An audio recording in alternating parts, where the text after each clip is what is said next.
If you can brainwash a single person, and maybe you can you brainwash an entire nation?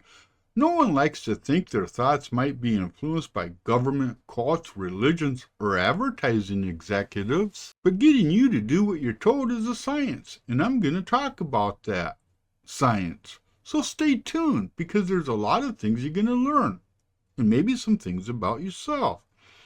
At its most basic definition, brainwashing means to make someone believe something that they themselves don't believe. For instance, yeah, I'm a liberal, but if I were being brainwashed by Republicans, I'd probably vote for a Republican. But just as an aside, I gotta tell you, I can't be brainwashed. Anyways, the history of brainwashing is a new phenomenon for the most part, with the concept first being introduced back in the 1950s by a dude of the name of Edward Hunter, a recognized authority on psychological warfare. The term was first applied in wondering how China was able to make people do things they didn't want to do, back during the days of the Cultural Revolution. You know, those days when Mao Zedong made the billions of Chinese citizens believe that communism was good by brainwashing all of them? Just like China did to American POWs during the Korean War, where they must have been practicing their brainwashing techniques on American POWs, because a lot of our prisoners admitted to being guilty of shit that just never happened. That simple question about China kicked off our government's descent into the abyss of mind control, where such programs as MK Ultra existed and experiments with mind-controlling drugs like LSD ruled the day back in the 20th century. And by the 1970s, all hell was being unleashed when it comes to brainwashing. Because we know that Charlie Manson brainwashed his followers, and Patty Hearst was kidnapped and brainwashed by the Sudanese Liberation Party into a life of crime. But because Patty Hearst was rich, her brainwashing was due to the Stockholm Syndrome, which basically means a kidnapped person will come to fall in love with the person that kidnapped him, which in turn gets you a pardon after you've served 2 years for robbing a lot of banks. Yet there's so much more to brainwashing, because even though brainwashing might not have had a formal name, you and I are both smart enough to know it's been around for maybe a bit longer. I mean, it must have been, because how do you think that Adolf Hitler made everybody in Germany hate everybody that was Jewish? Now, a lot of people think that happened just because of Hitler's propaganda machine.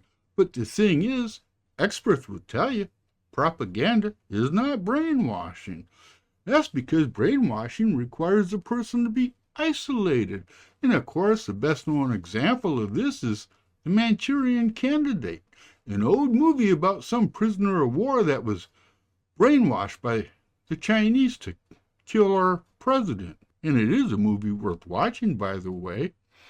In fact, the very definition of brainwashing is to forcefully indoctrinate somebody to give up their social, political, and religious beliefs, compared to just spreading rumors or allegations about someone or some event, which is how propaganda is defined. But how does brainwashing really work? Let's talk about that. Drugs, torture, isolation, exhaustion, hypnosis were all a part of the daily life for our Korean War prisoners.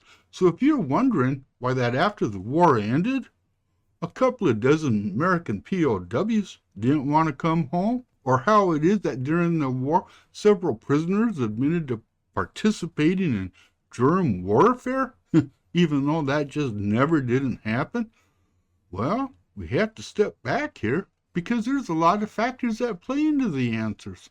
And the most accepted answer is, yep, they were brainwashed.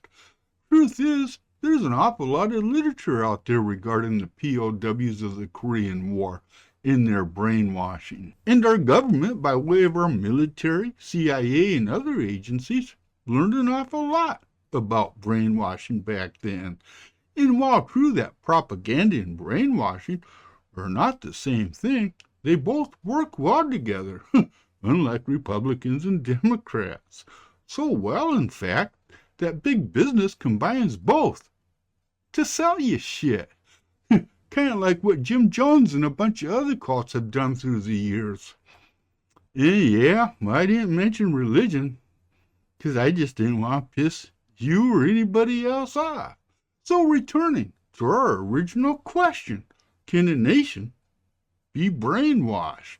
And for that, and to answer that, all you gotta do is look at our last American election. And the answer is right there, smacking you right in the face. Have you been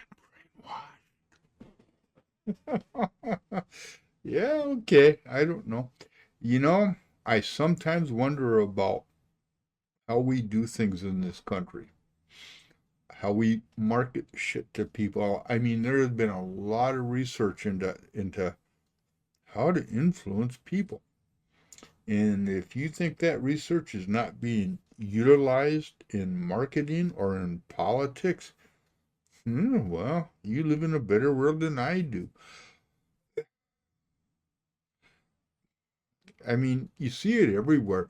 I mean, I remember way back when there was this like at the start of television, there was a lot of controversy about subliminal messaging, hidden messages. And you know, they actually outlawed that, or at least I believe they did. But yeah, there's not anything you see on TV, an ad, an ad for a politician, what have you, that doesn't that that ad is formulated based upon the research that they've done into influencing people. And yeah, brainwashing is maybe part of that. I don't know. It certainly seems that a lot of people are politically brain.